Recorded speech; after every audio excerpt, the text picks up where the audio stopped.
お前昨日まで男だったろ？いや、ずっと女よ。てめえ舐めてんじゃねえぞ。舐めてなんかないわよ。姿を変えて生き残れ。セインツロー2好評発売中。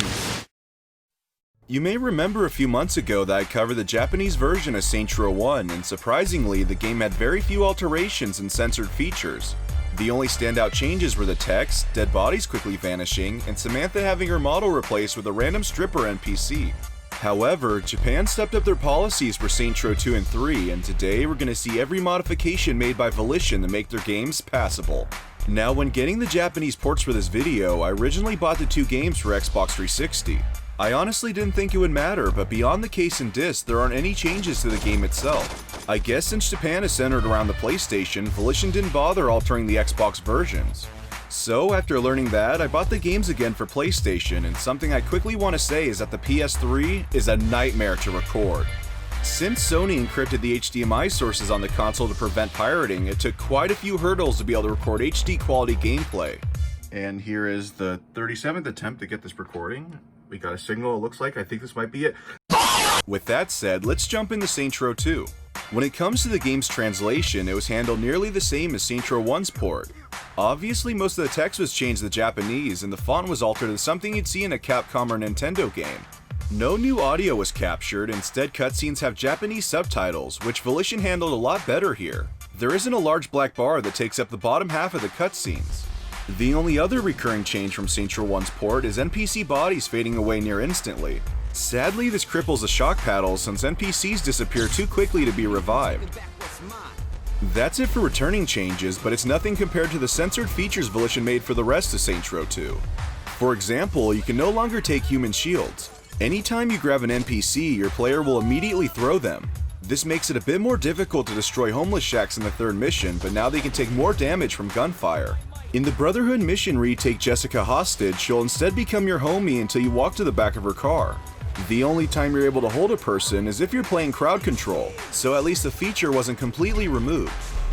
And while on the subject of activities, Mayhem and Hitman were completely removed. I guess Japan didn't find it suitable for a game where you cause destruction and death to, well, cause destruction and death.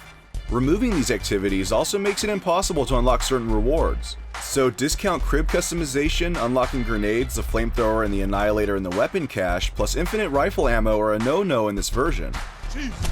Oddly enough, Mayhem and Hitman could apparently still be played in the multiplayer game mode Strong Arm. I wasn't able to check this out for myself due to the GameSpy servers being down, but you could see gameplay of the modes in a few of the Japanese trailers. Another minor change is that your boss can no longer be completely naked. No matter what you try, your player will be forced to wear underwear and a bra depending on your sex. You'd think the streaking and flashing diversions would be cut because of this, but actually they can still be performed with just the underwear. For one audio change, the hoeing diversion no longer plays moaning sounds when pressing the correct buttons. So it was okay to keep a diversion where you perform sex moves, but it wasn't okay to hear moans. Makes sense to me. The last big change is that certain weapons like the flamethrower and Molotov have been heavily downgraded. Instead of catching NPCs on fire, the effect has been replaced with the smoke screen from Strong Arm. Even the damage has been drastically decreased. You could be, quote, on fire for 2 minutes before having to worry about your health.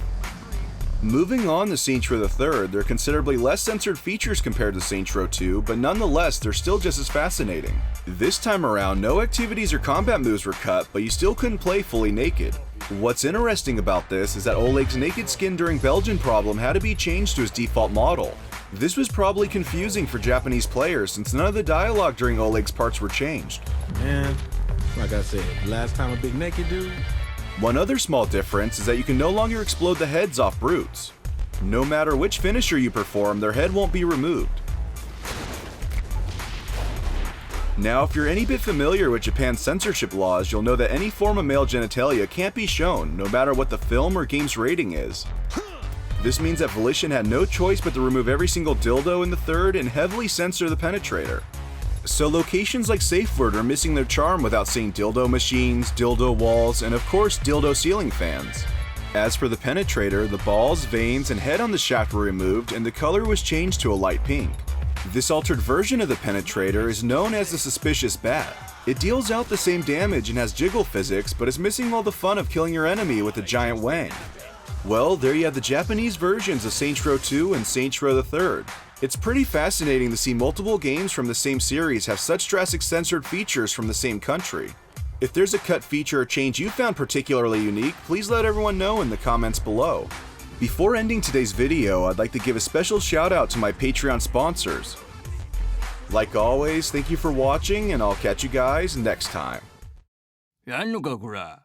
ディスってんじゃねえぞめん。めんじゃねえよこの野郎。めん。アイス協力プレイなセインツロー2好評発売中。やるなブラザー。